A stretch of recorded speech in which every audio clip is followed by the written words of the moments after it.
Welcome back to Not Arena. My name is Adam Pohl. It's halftime here, and I'm joined here by Mount St. Mary's guard Julian Norfleet. And Julian, over the course of the season, your role changed a little bit over the course of the year. It's interesting. Do you feel comfortable in both the role as a shooting guard and a point guard? I definitely do. Since I've been in school, I've played both. I've gone back and forth, so I'm not really uncomfortable playing both. I have a high IQ for the game, so I think I do well in both situations.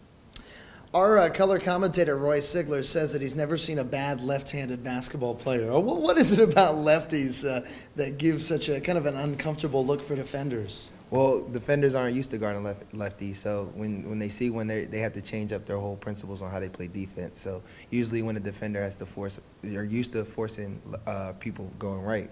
So when they go against a lefty, they're not used to seeing the craftiness that lefties have in going left. And of course for you, it's both a game in which you can drive the ball and do things, but most people know you for is your outside shooting game. How did it, growing up, was the outside shot always kind of the main focus, that sole focus of your game?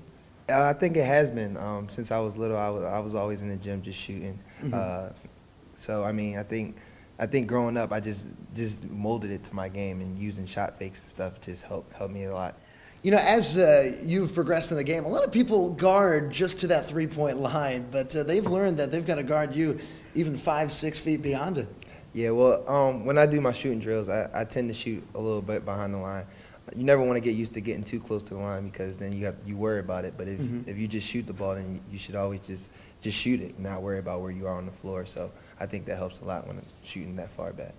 As this season has progressed, I know in the early parts of the year, the guards were getting a large portion of the scoring, and as the season continued into early conference play, you guys got a lot of scoring from down low. Do you think teams are starting to notice that you guys are such a tough team from behind the three-point line and are really starting to guard even beyond that?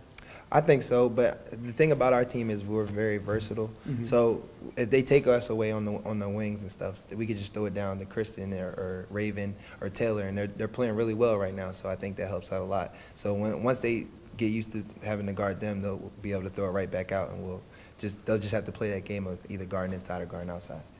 You've been somebody, a lot of people work their way into playing time here at Mount St. Mary's, but you've been somebody that has had a lot of playing time from the beginning. How over your 3 years here at the Mount have you seen your game develop? Well, I think when I first got here, I was playing a lot, but I was mainly just a spot-up shooter.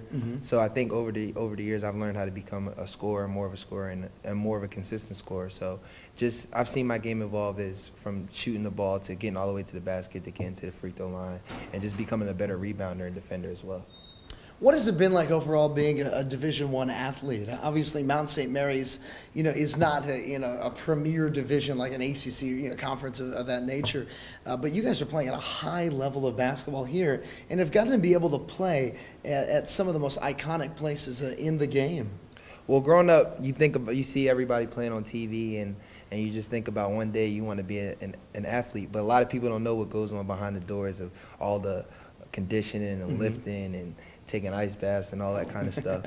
So I mean, it goes a long way. Like it pays off in the end, all the hard work and stuff. But playing in the big gyms is what we work every day for, and being able to be on those big floors like the Indianas and the Pittsburghs and stuff like that, it's all worthwhile. And of course, you talk about that hard work and what you guys have put into this season. So much goes into it that is beyond, of course, game day.